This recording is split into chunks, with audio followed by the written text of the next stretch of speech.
जइसन खिलल बारू, तू भंवरा से मिलल बारू, करत दिल के कतल बारू, के कर मेहनत के फल बारू। लाली उठावा के लल जावे, करत दिलावा इलू इलू। हीरोइन हो हीरोइन तना गिएलू, कहता नखिया नशा में जिएलू। बताओ कहीं गजा तना गिएलू, कहता नखिया नशा में जिएलू। हीरोइन हो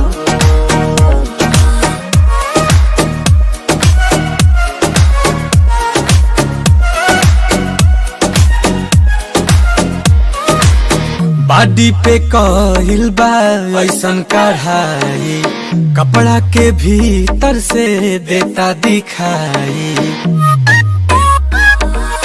बॉडी पे कहिल बा ऐसन कढ़ाई, कपड़ा के भीतर से देता दिखाई।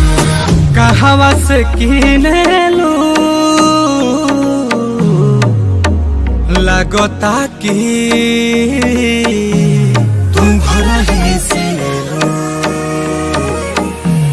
हीरोइन हो हीरोइन तना गिएलू, कहता नखिया नशा में जिएलू। बताओ कहीं गजा तना गिएलू, कहता नखिया नशा में जिएलू। हीरोइन हो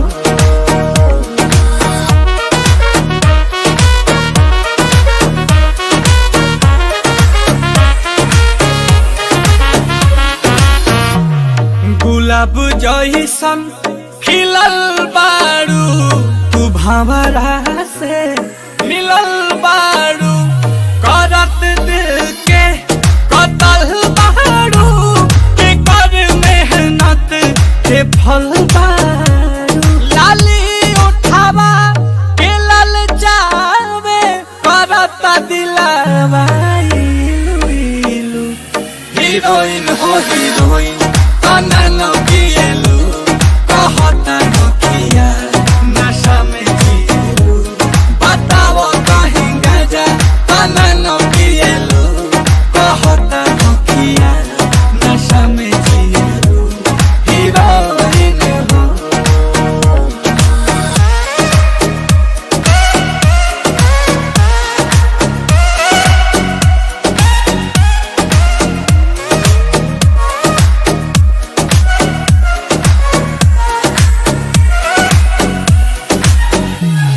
बनल में जहाज आज बाटे, दांते से अंगूरी लागे लुकाटे।